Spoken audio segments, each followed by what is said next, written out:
Un punto che fa ben sperare, conquistato in trasferta contro una squadra imbattuta in casa. Fra Parma e Treviso è finita 0-0, nonostante il netto dominio dei padroni di casa, in particolare nella ripresa, ma anche grazie a due sviste arbitrali, decisive in altrettanti episodi risolti in favore degli emiliani. Il Parma recrimina prima di tutto per una rete annullata al 23esimo del secondo tempo a Paloschi, su cross di Cristiano Lucarelli.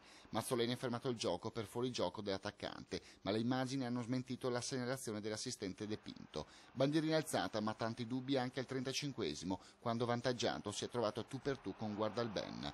Il portiere del Treviso era stato decisivo invece all'11esimo, sempre della ripresa, quando aveva respinto un colpo di testa ravvicinato di Cristiano Lucarelli, e al 21esimo su un'altra conclusione di vantaggiato. Applausi a scena aperta per l'estremo difensore del Treviso, ex del Parma, pure al 46esimo, quando il duello con vantaggiato si è concluso con un'altra acrobazia del portiere, palla in angolo. Con il punto conquistato a Parma, il Treviso ritrova un sorriso a metà. La classifica è sempre deficitaria, ma c'è una nota positiva. I biancocelesti non sono ultimi da soli, ma hanno raggiunto a quota 24 punti l'Avellino.